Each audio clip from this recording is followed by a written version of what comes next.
Hello there guys and welcome back to the channel. Now we're going to be taking a look at Jabari Panther's Spotlight. Now it was delayed up until today, and truth be told, if they hadn't uploaded the Spotlight, then we all could have read her abilities in the game as the update's out anyways.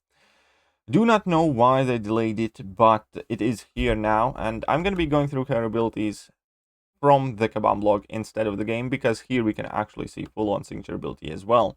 Not going to be going over all the dev notes and the flavor text and all that stuff, but a few things to note. She has a relatively good prestige, nothing game-breaking, but towards the upper half. She is obviously a skill class, and she is a very typical skill champion in a sense that she can purify debuffs just like Kingpin, Mallman, Elsa, Nick Fury, Aegon, and whole plethora of other champions.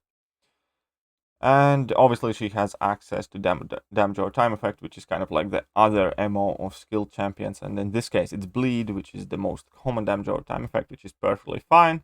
And she also has ability to provide evade effect, so there is that too. Right, so her weakness is obviously bleed, immunes, and debuffs triggered while not striking. Okay, cool, that's fine. And yeah, so let's go over all of her abilities properly. So all attacks gain a non-stacking cleanse passive for 2 seconds. When a champion with cleanse is inflicted with a debuff, it is immediately purified and cleanse is removed. While fighting as a defender, Jabari Panther purifies a stun debuff. This ability goes on cooldown for 8 seconds. So here are two things to note immediately. Whenever you're going to be fighting against Jabari Panther, your first parry stun will always fail.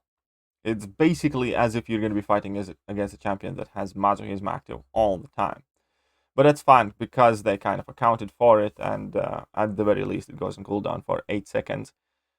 So there is that. That is quite nice, and basically it's kind of like a free, effortless ability to purify debuffs as you're striking the opponent. If debuffs are on timer, then you might have a bit harder time purifying them, because you need to make sure that you're actually attacking opponent, or at the very least within 2-second window of attacking the opponent. But it is on all attacks, therefore it also works with like special attacks and things like that. So I do think that is going to be very useful ability. I do like it. I do like it a lot. The only thing I don't like about it is how integral it is to rest of her kit. We're going to get there a bit later. Also note that all critical hits will inflict a bleed debuff, dealing a decent amount of damage. I believe it's about 60% something of her attack as a direct damage over 7 seconds, obviously greatly benefiting from deep wounds, but she also has access to a massive precision, so it stands to reason that she will be able to put on a ton of bleeds to a similar effect, let's say like Mallman. These bleeds will not be insanely powerful by themselves, but they will last a decent amount of time and overall deliver a good chunk of damage. So again, bleed immunity obviously will hinder her damage output, but she does have fury, she does have precision, so she should be able to do decent damage even without these bleeds. The Huntress. Skilled Huntress Jabari Panther stalks opponents no matter where they run or hide, gain 100 charge when attacking a stunned or ensnared opponent. Ensnare is something she accesses on level 1 that also prevents opponents from evading. And while attacking stunned opponent, it's kind of fair enough parry, and you're gonna have your opponent stunned. And so typically I think the rotation is going to be kind of parry, do medium, light, medium, parry, medium, light, medium, drop a level 1 if you want to gain those buffs quicker, and then go for level 2 for the big damage stuff. Maybe I'm wrong, but that's kind of initially how it sounds. Also gain 300 charges whenever Jabari Panther purifies debuff, and when the opponent waits or causes the attack to miss. When fighting as an attacker, this only triggers while Jabari Panther has 5 or fewer charges. Now this bit, I don't know, I'm not a too big of a fan, but it's kind of a way to accelerate your ramp up, which is, I guess, fair enough. After gaining any charges, no more can be gained for 1.25 seconds, which is a good reason why you kind of need to cut your combos short. Lose 200 charges whenever the opponent gains a promise buff or passive. So this is going to be a way for several mutant champions to mitigate her 100 charges. And truth be told, I don't really think you're gonna have to worry about too much, but hey, it's basically a skilled champion that's gonna have 100 time fighting against mutants. because mutants are the champions, typically getting prowess. Also, aggression prowess charges. Aggression prowess node is probably gonna mess around with this girl quite a bit. Okay, so the hunt, that's her rage mechanic. That would be the time Sasquatch enters his Wrath of Tanarak. That would be the time Van Gogh enters his hate mode or whatever. Once Jabari Panther has at least 10 Huntress charges, remove them and hunt the opponent for 9 seconds. Huntress charges cannot be gained while hunting. While the hunt is on, Jabari Panther is stun immune and gains a precision buff, increasing critical rating by 8,400. That 8,400 is a massive promise, which basically will mean that almost all of your hits will crit. It's kind of like, I suppose, stealth Spidey levels of precision buff. And also the fact that you gain stun immunity at that point is kind of interesting. I do think that we are very short on stun immune champions, so I kind of like that because she will be able to shrug off stun offensively as long as she's striking the opponent, and then also a mode where she's stun immune. So she could be very decent answer for encroaching stun and a few other annoying nodes and abilities. Additionally, the opponent cannot trigger dexterity mastery, evade, or cause attacks to miss. Now, this is obviously going to be something to be aware of, especially when fighting against her. When she enters her crazy mode, you cannot even dex her. A very important thing. Also, can't quake her. I think she's going to shred quake. Maybe. We'll see. When Jabari Panther purifies debuff or the opponent fails a miss or evade, pause the hunt and all fury buffs on Jabari Panther for 2 seconds. Now, so in some matchups, you will be able to greatly extend the duration of this fight. So against opponents that evade a lot, or more specifically try to evade, because you can shut that off, and against opponents that place debuffs on you as you strike them, Jabari Panther could theoretically spend entire fight in the hunt mode, but not in most matchups. Inflicting a bleed debuff pauses all bleed debuffs on the opponent for half a second, so that actually could be quite huge because you will be critting pretty much on every hit in the hunt mode. So every hit is going to inflict bleed, and every hit is going to pause the rest of the bleeds for like half second. And if you can be super aggressive, you can potentially gain a ton of bleeds. So that does sound quite interesting. Heavy attack is kind of like when your hunt is about to expire, you want to drop it. If the hunt is active, each bleed debuff on the opponent has a 50% chance to inflict another bleed debuff, dealing 1800 direct damage over 7 seconds. This ends the hunt. So this is somewhat more potent bleeds, but it's only a 15% chance, but it would be a very good way to kind of like gain some extra damage. Now, special attacks, activating any special attack, and the hunt within 1 second of each other grants a non-stacking fury buff, increasing attack rating by 4,000. That's about 150, 160% fury, I believe. And that is a huge, huge, huge fury buff. And it also coincides with the duration of the hunt. And I believe it's also paused, or you can pause it the same way you can pause hunt. But basically, if you do manage to pull this off, and her damage output will be very, very, very reliant on this ability. So this is going to be the trick with playing her, that you need to throw special attack, and you need to be able to line things up exactly when you enter the hunt, basically throw the special attack. So ideally, it would be a situation where you have 9 of your hunt charges, you parry the opponent, you hit them once, you activate the hunt mode and drop a special attack or something like that. But this is very, very, very important thing, which doesn't sound too bad, but is just something that you need to get used to and you need to be aware of. It's going to be well important. On activation, inflict ensnare, special one. On activation, inflict ensnare debuff on the opponent for 11 seconds. Ensnared champions suffer minus 30% ability accuracy and cannot evade. So this is her most direct way how to counter evade. 11 seconds, not the longest time, but I guess you can keep it up for most of the fight, I think. But this is also only way how you can actually trigger and access hunt if opponent's stun immune, I think. Because otherwise you can't strike them, obviously, because you can't get. So this is very important in stun immune matchups, which maybe ideally you don't even really want to use Jabari Panther. But yeah, this is going to be the way to enter your beast mode against stun immune champions. The count special 2, the Hound is paused during this attack. So special 2 does absolutely nothing. But I have heard that it's likely gonna have like a lot of hits, so you're gonna do a ton of damage. This is probably gonna be a like big damage special attack that actually does pretty much nothing. Special 3, Gorilla's Favor. Next time the Hound activates, the opponents also stand for 4.5 seconds.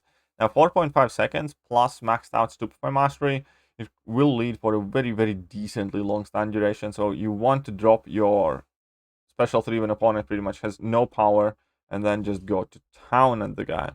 Again, 3 permanent Hunter's charges that are not removed when the hunt triggers. This is also quite awesome because you will be able to ramp up much quicker. So you definitely want to kind of drop 2 special attacks in, let's say, Labyrinth of Legends fights.